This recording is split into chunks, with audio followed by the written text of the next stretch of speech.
Today we have a very special guest, Sarah-Mae Thomas. Somebody appoint you to be the guardian in case they pass away. Can you please don't put my name or whatever. Oh yes, you have to tell the person. Oh, by the way, you don't have to sign, right? No, the guardian doesn't have to sign. Oh my goodness, then somebody can just appoint you to be without you knowing. That would be a very good movie script. Today we're going to talk about divorce situations, we're going to talk about family law, inheritance, will, and of course most importantly is her journey starting her law firm since 5 years back, as well as her passion in the legal space. Is it as glamour as the show Suits? Suits is not at all realistic. Okay. Which lawyer can work the entire night and look that good at 6 a.m.? I don't know anyone who does that.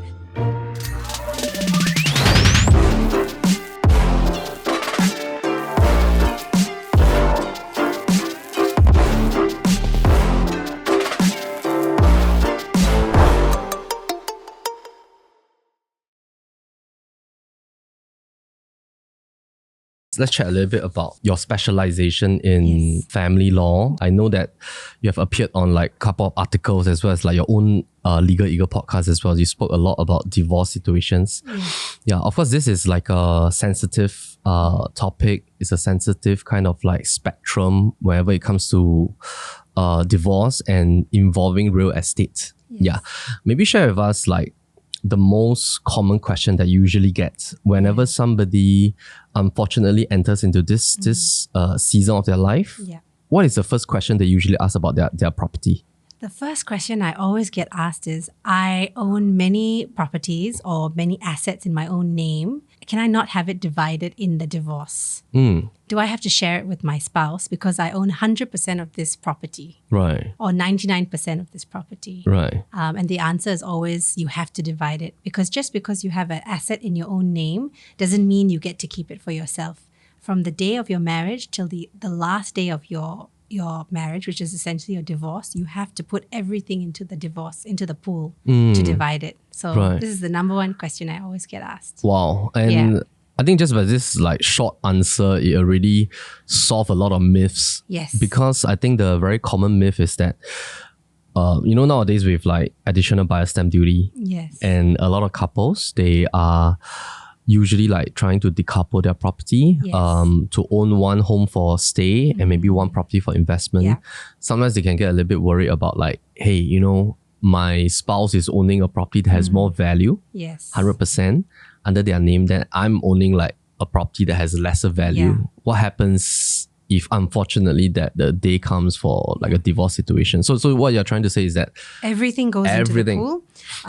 So whether one might be a $3 million property, one might be a $500,000 property, everything goes into the pool. And then the court looks at how much each person contributed to what asset. So it's going to, in short marriages, it's very mathematical. How much was in CPF, in cash, how much did they put in?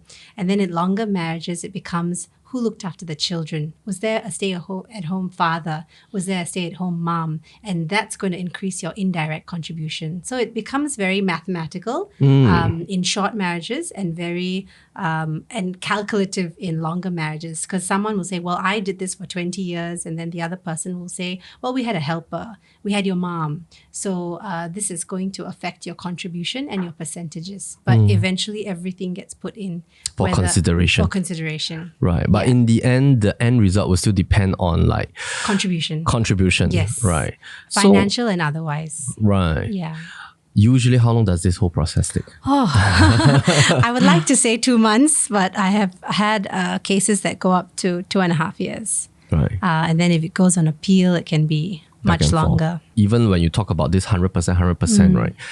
Then how about the very usual, nowadays some couples, they go for the 99 one, which we are not relating to those that are sort of trying to abstain from the ABSD or getting a loan in a non-legitimate way. Yes. There was this case people are trying to use their names, avoid that buyer stamp duty. Yes. In order to get a new launch and stuff like that. So we're talking about the more, I would say legalized 99-1 version, right? Like some couples, they it's their first property, they're using a 99-1 approach. Maybe after 3 years, after they have fulfill the seller stamp duty. They have enough savings. They want to decouple 1%, buy another one. How about these kind of situations? 99 does it still go into the pool? Doesn't matter. It all goes into the pool. So if your husband owns a property 1%, the wife is 99%, and then the reverse for another property, everything goes in. Doesn't matter what your tenancy in common is, how much you own it in shares. Right. Sometimes I encounter expats who own this kind of arrangement in an overseas jurisdiction, and they say, oh, I'm very scared that, my husband will try and sell that property. And in that country, there's no divorce, right, yet. So the lawyers, conveyancing lawyers, will just transfer 99% to the husband. So what I will do is take out an injunction order in Singapore to stop the sale of that property in another country, to make sure that the Singapore courts deal with this issue first before allowing a sale to happen overseas. Right. So it doesn't matter how you own the property. You can be 100% in the husband's name. It's still going to go into the even matrimonial. overseas properties. Even overseas properties. That means whatever assets. Whatever assets, Okay. What kind of assets are considered? Everything that can be called an asset, whether it's cryptocurrency, Bitcoin, physical like land, bank accounts, insurance policies, everything goes into the pool. Right. Even gifts can be considered matrimonial assets. Right. But gifts is a bit tricky because some people say, oh, my mother-in-law gave me a Rolex watch. So that might be considered a gift from a third party. And then the courts will have to characterize it, whether it's a matrimonial property or not a matrimonial property. Right, and it usually depends on the value of the asset pool. Okay, you mentioned cryptocurrency. Has that been like very popular this few years? It has actually. Okay. Yeah, during COVID, I had a lot of cases where they were dealing with crypto and different kind of investments. Okay, that are how do they deal unusual. with this? Like if some are held in private keys and all that kind of stuff. Well, there'll have to be a value that they attach to it. And then eventually, so how it works is if the pool is like say 100,000 and your Bitcoin is, 10,000, that's how a value will be ascribed to that particular asset. And then you'll divide the asset pool. Right. Yeah. Right. So what you're trying to say is that even if, let's say, if the tenancy is in common, it's 50-50, 30-70. Doesn't matter. Or is a joint tenancy, everything doesn't matter. Doesn't matter. It only matters in the context of a will, but not in the context of a divorce. Ah, okay. Yeah. Maybe elaborate a little bit, like in the context of a will. How So does in it the work? context of a will, if a husband and wife own a property joint tenants, so that means as joint tenants, the husband, if he dies, his share, 50% share, will revert to the wife. Automatically. Automatically. Right. So that's the right of survivorship. That's the rule in law. But if they own it 99-1 or 51-49, then that person's share might not revert to the wife because he might have a will. Yeah. So you can't give what you don't have. Yeah. So that's only upon death, lah, basically. Yes, only upon death. But in terms of divorce, everything is considered. Everything is considered. Okay. One thing that is not considered is pre-matrimonial assets or properties. And that's quite common. A lot of clients come to me and say, oh, we've got all these houses in Malaysia or in London, whatever the case may be, and it's family money. And it was before marriage. Before marriage. Some countries like Australia, they consider the time they cohabit, the husband and wife cohabited before marriage, but Singapore doesn't look at that. That cohabitation. But what Singapore courts look at is if there was a premarital asset that became a family home, it changed its character to a matrimonial asset. So that's when it gets divided. Yeah. Okay. You mentioned Australia. Was it because you had a phase in your life that you specialized in Australia? A good 15 years of my life was in Australia. I started my practice there. Right. In personal injury, so nothing to do with divorce. Okay. Was it after your studies that you... Yes. I went to Monash Law School and then I started practice in a very nice mid-tier firm in Melbourne.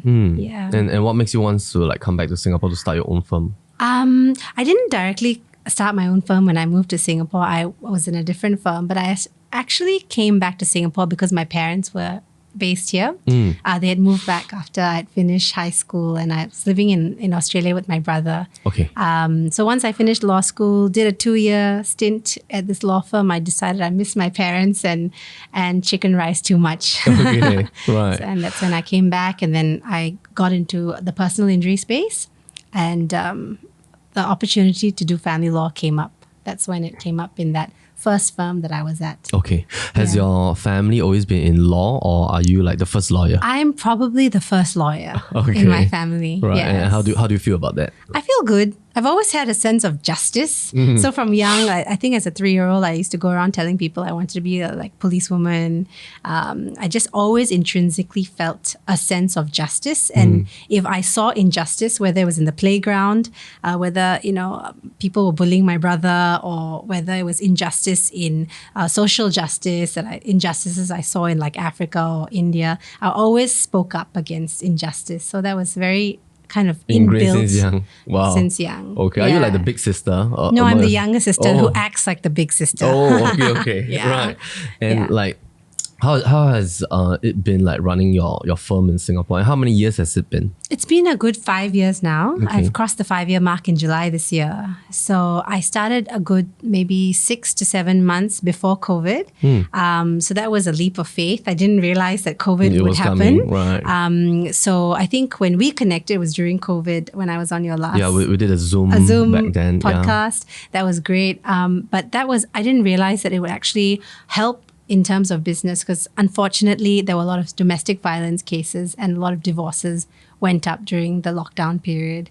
So it was a very interesting time of starting my business and being a one woman show, having interns to help me, but not really having any staff, but having all these inquiries about divorce and personal protection orders during lockdown. So it was a good time. Probably first 2 years were, I would say, extremely fun and extremely nerve-wracking at the same time, because when you start a law firm, the buck ends with you, right? So you take on all the responsibility, you take on all the pressure, but you also take on all the benefits of the business as well. Right. It's been a good chapter, I would say. I think once I cross the 5-year mark, I feel like I'm in a good place, good space now where things are a little bit easier. It's not as crazy as the first few years of practice in my own firm. Awesome. And also good to hear that your law firm has grew in size, right? Yes. And like, has your goal always been like to specialize in family law? No, actually. I actually did law school with the goal of family law. But when I got into law school, I was like, I do not want to touch divorce because I'm a Christian. And I was like, oh, God hates divorce. Why would I be part of that space? And so many times teachers would come, like my law school teachers would come to me and say, Sarah-Mae, are you going to do family law? And I'd get so repulsed and say, no way. So I never did family law as a unit in law school. I never did not even as a module. Not as a module. I didn't even do any legal clinics. We had a family law legal clinic at Monash. I didn't do any of that. I didn't want to touch it with a 10-foot pole. Right. And that's when I got into practice in Melbourne, and then eventually in Singapore, a partner approached me and basically gave me the opportunity. Right. And I was very averse to it initially. But as I just decided to try it, and then I realized this was my calling. What was the catalyst that changed your mind? Well, essentially the catalyst that changed my mind was the first divorce I did was a couple that was together for 40 years. And I just couldn't bear the fact that I was helping them get divorced. And they had 2 grown children, and I was so angry that I was in this position, but I was willing to give it a go. And I remember at the time I spoke to my client and I said, I'm so sorry you're going through such a hard time. I'll pray for you. Anyway, long story short, I put her divorce in court, filed her papers. We have a 3-month cooling off period. Within 2 months, she called me and said, Sarah, thank you so much for encouraging me. My husband and I have reconciled. Could we reverse the divorce order? Wow.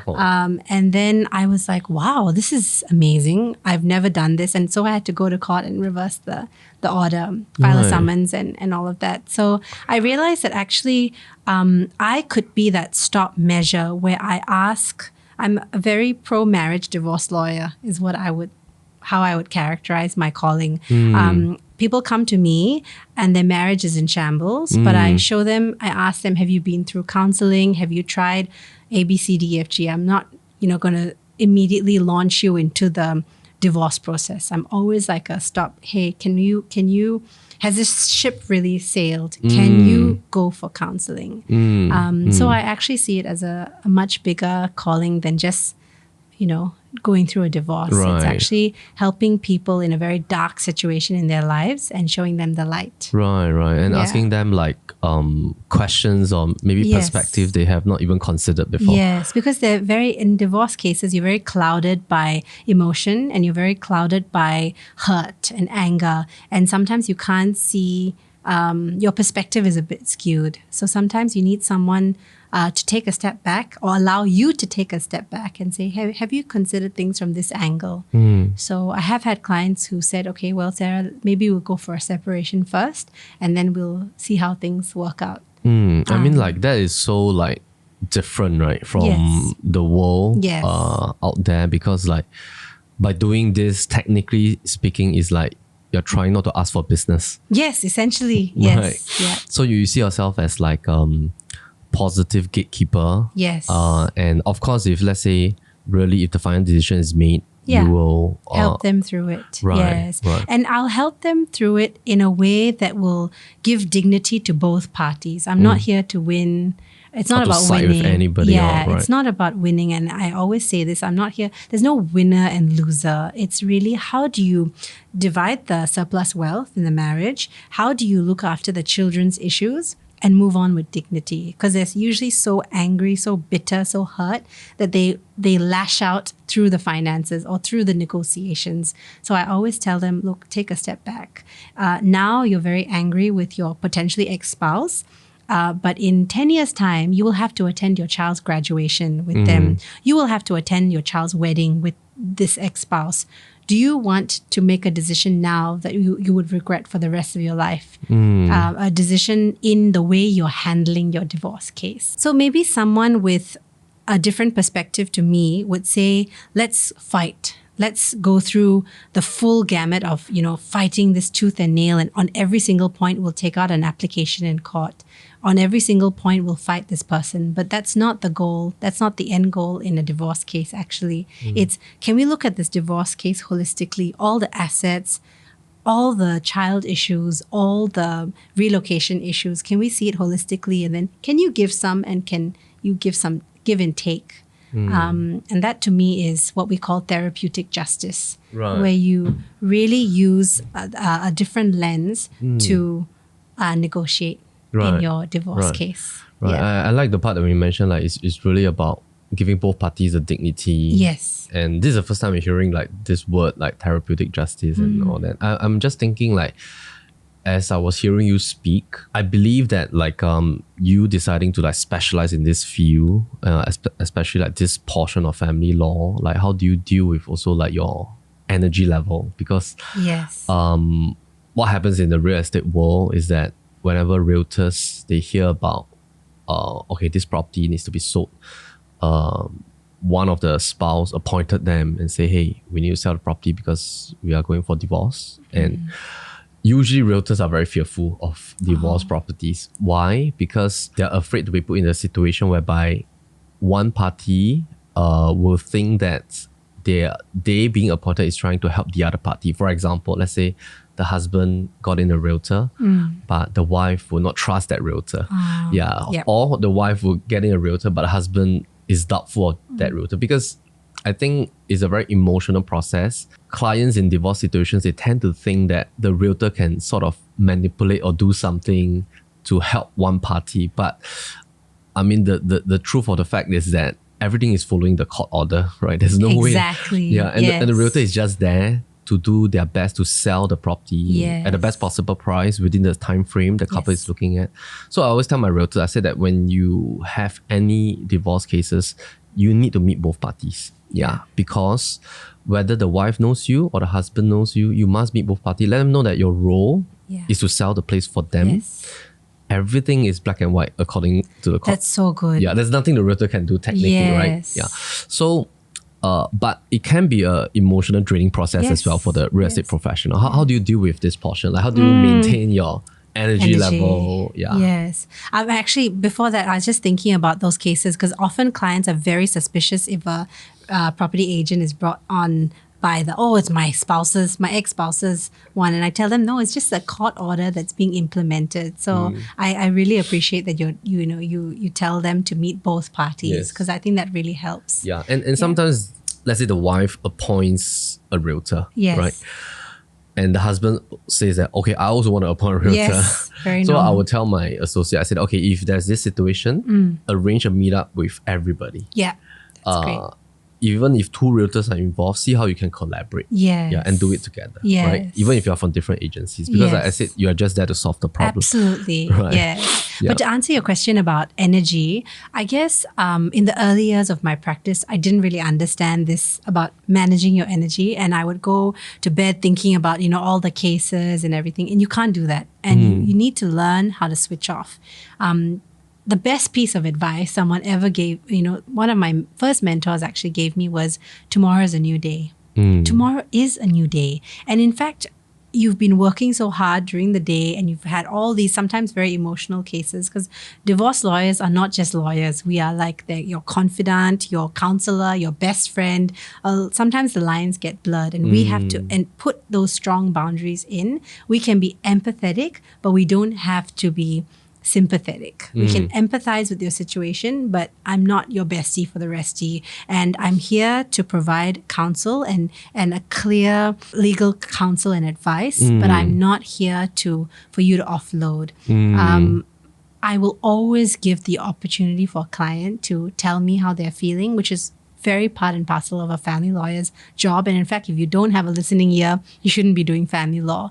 But there does come a point where you have to tell the client, I hear you, but at the end of the day, I suggest, you work through these issues that you have with your ex-husband with a counselor. But in terms of the affidavit here or the application at hand, let's not bring that in. Let's focus on the objective facts of the case. And then I kind of redirect their attention. And that helps me in my energy so I don't get very overwhelmed. As a junior lawyer, a lot of people get very overwhelmed because they don't know how to... They get affected emotionally as well. And just kind of allow the client to take them in the car and then they drive off with you emotionally. Get sucked into that situation. Right. So I learned that when at the end of the day, I leave my work at my desk. I don't pick it back up.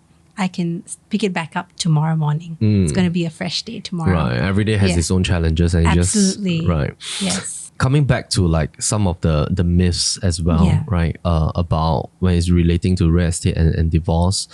What happens, for example, if let's say maybe we just go into the part about inheritance also, right? If let's say the divorce happens. Yes. Concurrently with an inheritance. Oh. Yeah. Have you seen that before? Yeah, I guess with the inheritance case. Yeah, like for example, husband and wife, they're going through a divorce. Yeah, they've received inheritance monies. And then one of the spouse parents just passed away during that phase. Let's say during that 2 years. Yeah. What will happen? Would that be a fresh kind of like... So the inheritance money had nothing to do with the matrimonial assets. So inheritance monies, any inheritance gifts or monies by your parents are ring fenced. It doesn't go into the pool. Wow, interesting. Yes. Okay. So it's completely not put Okay. it in Singapore. It doesn't go into the pool. I see. So the first thing would be like pre-marriage kind of assets. Yes. So pre-marriage assets, which is marriage assets acquired before the marriage. And that's ring fence already. And it's ring fence unless it's substantially improved upon, like the husband got a property from maybe his parents, and then the wife started to renovate the house, improve upon it, and then they made it into a family home. So that's when it could be characterized as a matrimonial asset. But inheritance, if there's a divorce going on and either the husband or wife receives inheritance monies, that does not go into the pool. I see. Yeah. Okay. Talking about inheritance, what are the most common questions, like maybe the top 2 questions you always get when it comes to inheritance? Non-divorce cases. Okay, right? so like wills and estates. Yes. Yeah, so when we do estate planning with clients, a lot of my clients are expat clients, and they say, okay, we've got, this house in this country and in whatever, South Africa or Malaysia, whatever the case may be. And I always tell them, usually the law of the land will govern that property. So if you have land or property in South Africa or in America or wherever the case may be, do a will in that jurisdiction. Make sure you cover a will for that jurisdiction. Don't do a global will because you don't want to get into a situation where you're left in a tight spot or your well, not you, but whoever's administering your estate is going to have a headache with different administration laws in different countries. So if you've got properties in multiple jurisdictions, do a country-specific will. Yeah. So if you're one in Malaysia, one in Australia, just go to the local lawyer and do it there. Yes. And make sure your wills don't contradict each other. I see. Yeah. So then bring all your will back, consolidate. So make sure whichever lawyer is helping you, that they understand what your instructions are. Maybe provide them with a copy of the will so they have a context for what they're doing.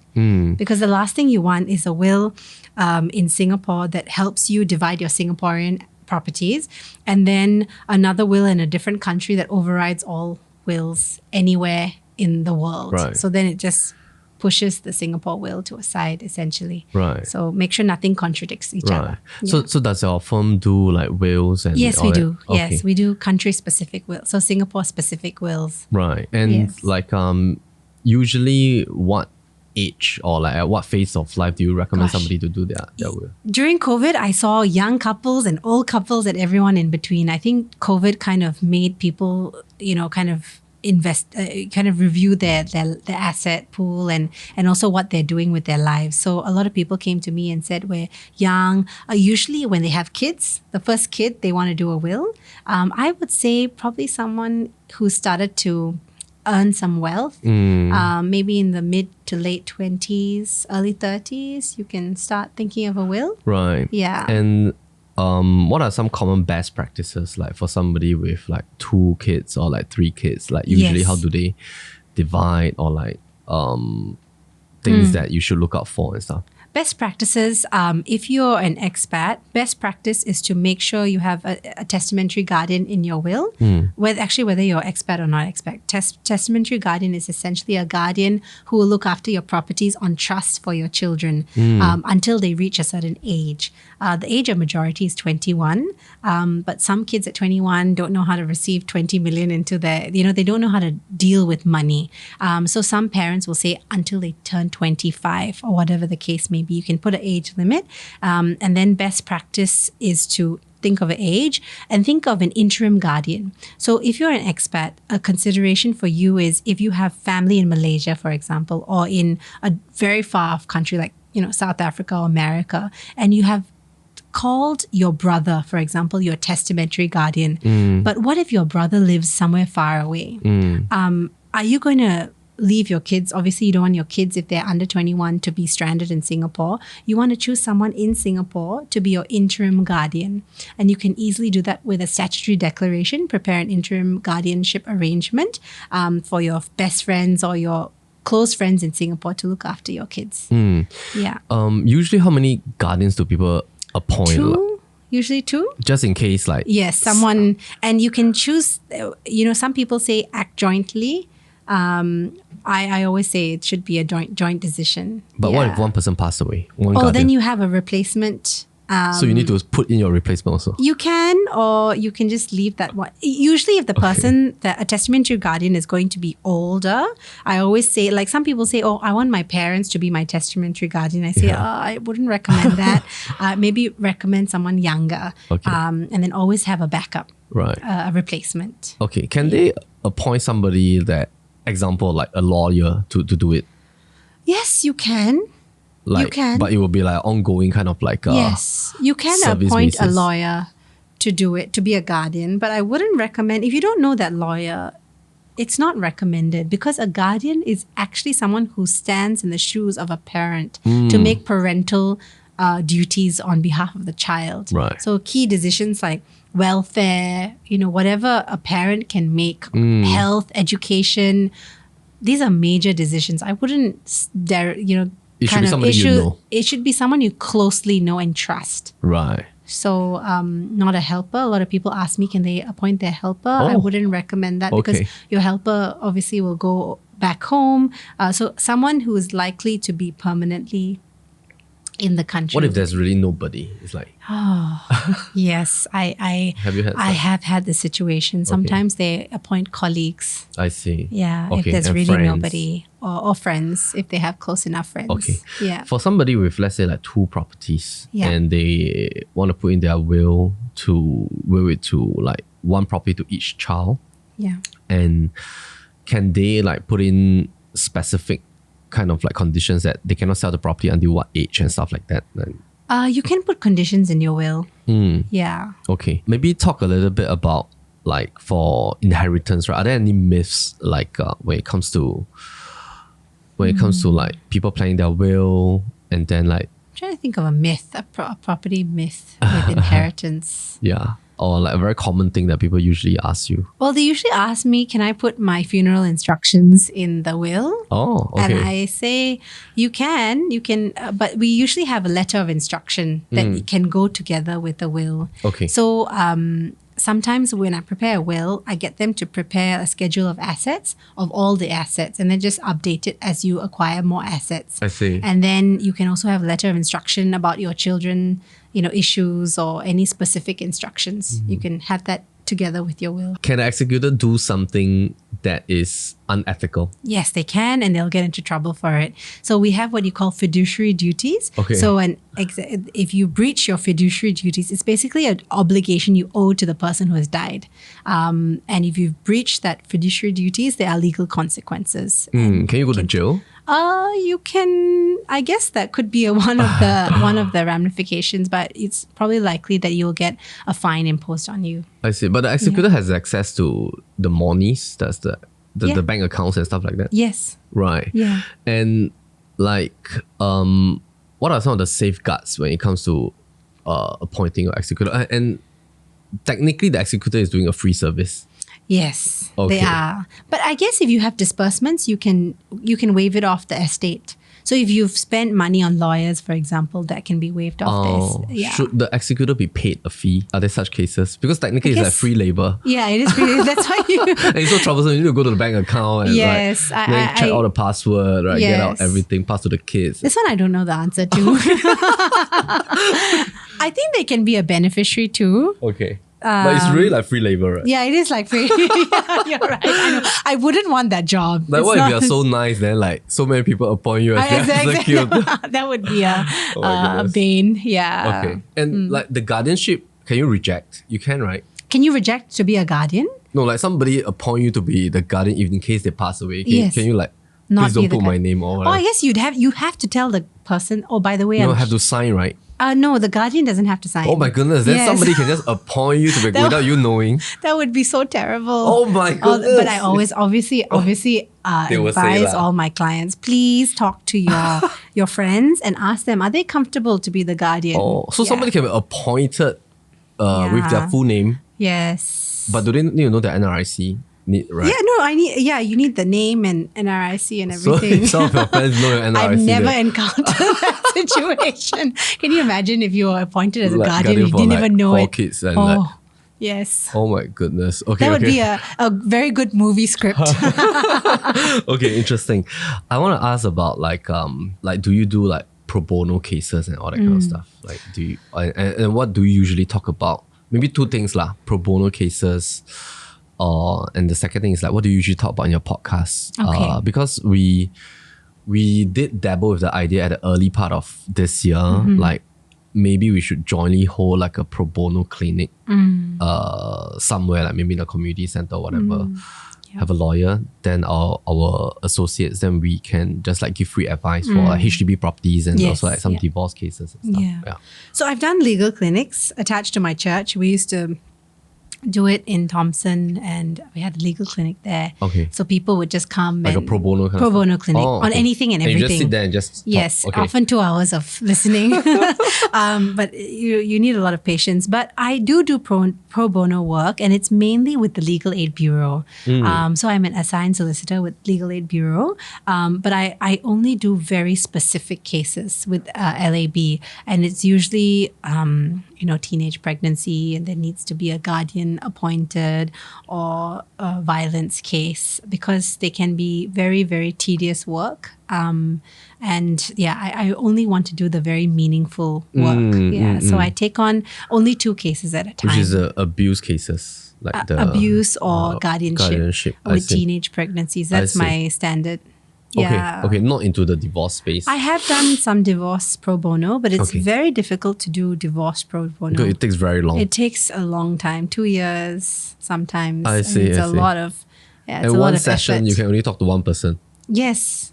Yes. Because you'll talk for 1-2 hours. Yes. Right. Yeah. Okay. Yeah. Right. So- How about maybe talk a little bit about your podcast? Like Yes, what are some of the things you have talked about, and so what are your goals also for your podcast? So I started my podcast same time I started my firm. And the idea of the Legal Eagle podcast was really to be a voice in the family law space or in the legal space. And at that point of time, there were no legal podcasts in Singapore. So I did something that was a bit unusual, but I love speaking. I love giving my opinion and also interviewing people. So I thought, okay, this is a good thing to do. And it was launched just before COVID, and then it kind of took off during COVID. And the great thing was everyone was locked down, which meant I could interview these really amazing experts from across the world. I interviewed an ex-judge, Diana Bryant. I interviewed some really well-known family law specialists in New York and in Australia as well. So it was a very good time of gleaning. You learn so much when you do a podcast. You hear about how another lawyer runs their practice or is an expert in a specific area like child abduction or whatever the case may be. And you just get all these nuggets, and then it kind of expands your worldview. Yeah, so that was the kind of the goal during COVID. Right. I took a bit of a hiatus after COVID because my caseload went up and I just didn't have the capacity. But I've come back in this year. Oh, okay. That's When great. we launched in July, there was a new divorce by mutual agreement, which is a watershed kind of situation in Singapore where couples can get divorced without citing blame or separation. They just mutually have decided to get divorced. And that's following the UK and the rest of the world. And so I interviewed a very interesting guest on my show. When we talk about this new divorce by mutual agreement, how does it work? So divorce in Singapore is a 2-step process. Step 1 is how do you dissolve the marriage? And in the past, before July this year, there was 5 reasons. Adultery, unreasonable behavior, 2 kinds of separation. So 3 years separation by consent, 4 years without consent, and desertion where one spouse left and never came back after 2 years. This year in July, we introduced DVA or divorce, DMA, which is divorce by mutual agreement. So parties are not going to be called defendant and plaintiff, which kind of sets up this very antagonistic kind of model of, that's how every law case is handled, right? So they can basically cite that both parties want to be mutually divorced and they don't need to tell the court why. But they do need to go into that, we've decided to get divorced. There's no hope of reconciliation because the courts still want to have some kind of stop measure. Singapore is still very pro-marriage, which is great. I love that. But there needs to be some check measure. It's not like a lot of other countries still can say, we've just been separated for 1 year and 1 day and that's it. Singapore still wants to know, have you tried reconciliation? Is there a prospect of reconciliation? So even though it's divorce by mutual agreement, there is still some checks in place because a lot of criticism was mounted on this new reason to say, you're making it easy for people to get divorced. You're kind of removing the sanctity of marriage, but that's not what this Right. So this has mutual already agreement- been implemented. implemented in July this year. And that means the couple don't need to be separated for 3 years to be. No. And they don't need to blame each other. Right. But they still need to be married for 3 years. That's still an absolute requirement. Okay. Pre 3 years, you can't get divorced. Post 3 years, and then you don't have to cite blame. You don't have to be separated for another 3 years. I see. Yeah. Are the divorce rates rising in Singapore? I think they are globally rising. Okay. Yeah. And how about for young couples, couples that have just applied for a BTO, and then the BTO is slated to complete in 4 to 5 years' time, and then let's say midway they decided to divorce. What happens to the BTO? You still have to have your MOP, a minimum occupation period. When you say BTO, do you mean they've received the keys? Haven't received it. Haven't received. But you lose some money, right? If you relinquish the... Yeah, can they I mean, like, can they still proceed with the divorce? Yes, they Like, can, but I guess the have same to give HDB rules will apply for Okay. that couple. There won't be any exemption. right. And, Yeah. and they'll have to give up the whatever deposit. Surrender, Okay. exactly. Yes. How about pre-MOP? They, Pre-MOP, you still can get divorced. You just have to not sell the house before the MOP, or you can ask for an appeal. Very hard when it's further away from the 5-year mark than it is if you're closer towards the 5-year mark. But Okay. usually they come to me and they're like, oh, we have another 6 months. So you just make sure the order caters for the MOP period. Yeah. Okay, can. And like, ever since this new rule got implemented in July, has there been more cases or like? Lawyers are still scratching our heads as to how this all works because they actually changed the rules. A lot of the rules in October this year. Oh, so they've okay. changed a lot of the processes and the rules. Now you have to file a notice of contesting it's not like the traditional pathway that all of us lawyers have been used to. So probably we're all kind of grappling with the new rules. So I think there hasn't been an increase of cases, but lawyers probably need a bit more time to come to grips with the new rules that have just come in place just last month. Oh, I see. Yeah. Okay. Let's talk a little bit about your business. Yeah, sure. And also like, how does it feel being a lawyer in Singapore? What is the most common misconception you always get about being a lawyer? That you can't be happy and fun as a lawyer. Okay. That's the biggest thing.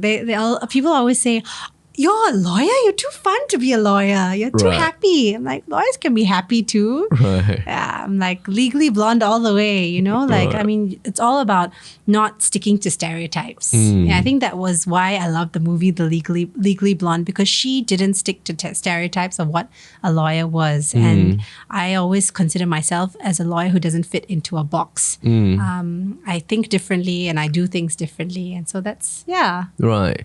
And what is the key difference that you realize like working under a law firm versus starting your own practice? I think starting your own practice takes guts. It takes tenacity, and it takes a certain level of believing in what this business can do and believing in yourself, really. I believe that a lot of people are very scared to take the leap of starting a firm because they've put lids of limitation on themselves, or people have put lids of limitation on themselves. Oh, you're too young to start a law firm. You have to be 55. You have to be 60. You have to have enough money. You need a book of clients. So that's a traditional way of thinking, that you need a book of clients. You've made enough appearances on TV or in the newspapers, and you've made a name for yourself before you can launch a firm, start your own firm. And I think that to me was the biggest lid that people tried to put on me. I was 29 when I was contemplating starting my own law firm, and people said, you're too young, don't do it, don't bother. But so it takes a certain level of tenacity and not really going against the grain, not really being confined by the limitations of other people. That being said, like running your own firm has its own set of challenges. So I definitely, some days I'm like, oh, it's so nice to be an employee. I remember those days, but there's not one day that I regret doing what I did. So yeah. Right. And like, this is like launching into entrepreneurship as well. Absolutely. Right? Yes. Right. And like being a young lawyer when you started back then, like below 30, right? You started your firm. Is it very common? Like, no, I didn't know anyone. The stereotype is you have to be a senior. Senior, at least Like- maybe 45, 50 Right. at minimum. I see. That's the traditional. The traditional trajectory of a lawyer. Right. And like someone they'll who build a runs. portfolio until 40 plus. then- Exactly. I see. I would say probably 50 is the standard. Oh. Yeah, or late 40s. So when I started telling mentors that there's this 29-year-old shocked, girl, that's they were like- shocked, and they told me, don't do it. Don't do it. You're too young. Don't do it. And I said, there's no one stopping me. And thank God I had a very entrepreneurial father who thinks outside the box. And he said, I started my business when I was 39. I wish I was 29 when I started my business. And I said, but do you know running a law firm is so hard? Everyone keeps telling me it's so hard. And he said, well, you have the tenacity for it. You can do it. And it just takes someone who believes in you. And in this case, it was my dad. He believed in me. And I thought, okay, if he is so convinced, then I'm just going to give it a shot. Right. What business did your dad run? He is a consultant. So he's in defense. Oh, Yeah. okay. And like, it was like him, that one statement that really gave you that Absolutely. that boost. Well, it was a few times where he was saying, are you ready to? Because he could see a pattern, it's always me working very hard and maybe being discouraged because I've, faced with certain opposition. And he could always see that entrepreneurial streak in me. And you wanted to change something. And I wanted to do something, but you have a lid because if the leadership is not convinced about what you want to do, then it's very hard to get that breakthrough. Right. But if you are the leadership, then you can change things so much faster. Yeah. And so that's when, because I think the biggest thing for me moving to Singapore was the cultural landscape of a law firm in terms of what their culture was. I didn't see a lot of culture of honor. I saw a lot of people overworked and exhausted in Singapore. Right. Yeah, and it's just a lot. And it was kind of if like a lot of lawyers are exhausted. It's just so tired because you're just working and working and working, especially at the junior and mid-level. You get given a case, you have to bill. Every month you bill 3 times your salary, and then you just churn out the work. As your KPI? Your KPI. Okay, yeah, it's 3 times your salary. Yeah, that's the standard. 3 to 5 if you're... Is it as glamour as the show Suits? Absolutely not as glamorous the as Netflix show? Suits is not at all realistic. Oh, okay. I'm like, which lawyer can work the entire night and look that good at 6 a.m.? I don't know anyone who does that. And did that show inspire a lot of people to want to become lawyers? I think so. Oh, especially not Harvey, but what was his name? Mike. The pseudo lawyer. Right, you can memorize everything. Yes, yeah. So I mean, I enjoyed that show, but it bears no resemblance to reality. Okay. Like most lawyers are over and tired. And exhausted.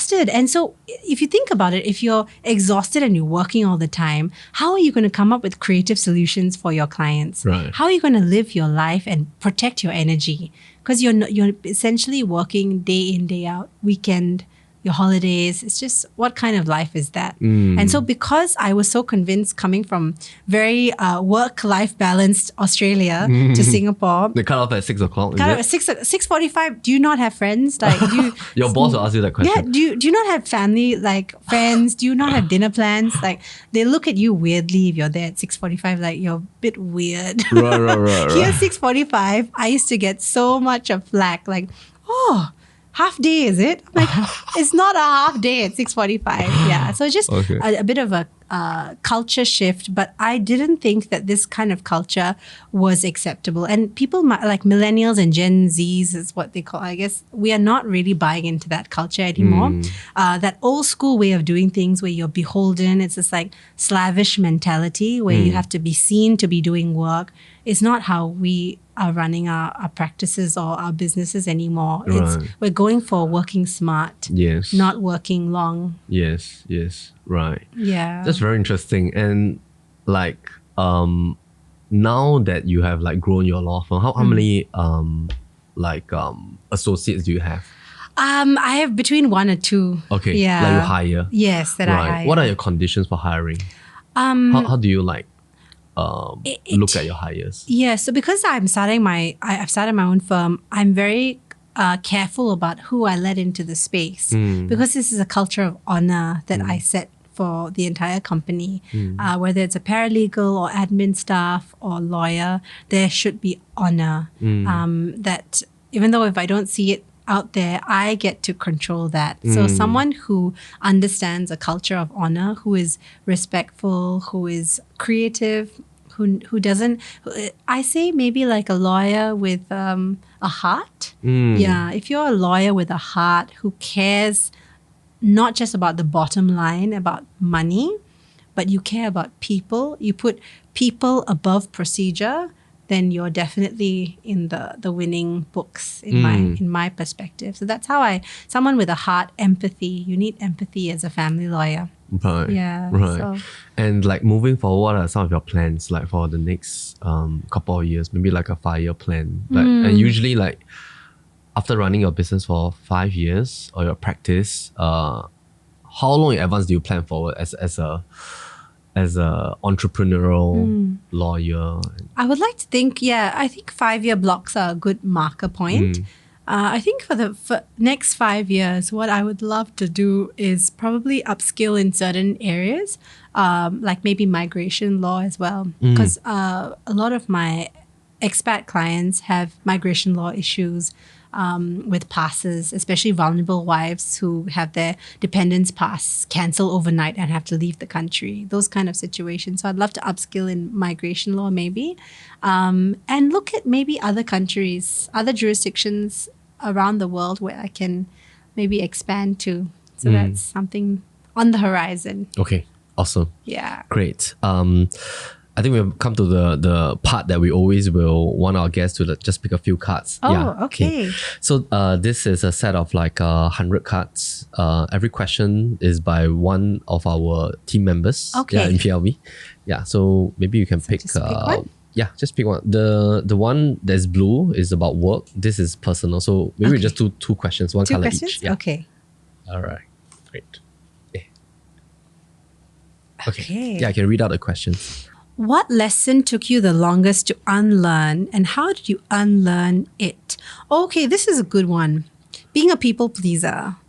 I think this took me the longest to learn because I'm naturally a people person, which is a good thing to be a people person. But in personal as well as in professional, if you're always wanting to please the whole world, you're not going to get anywhere. And the best piece of advice I got on this topic was, you can control the advice or feedback you give people, but you can't control their reaction to it, because I'm not responsible for other people's actions. So I think once I learned that I don't have to please everyone, I can respect everyone, but I don't have to please everyone. That was the biggest thing for me, even in personal as well as professional. And you have a sense of freedom and like... Absolutely. Yeah, you're not burdened by what comes out from people's mouths and the noise out there. Yes. Yeah. Awesome. Great. Okay, so next, what does your work mean to you? Okay.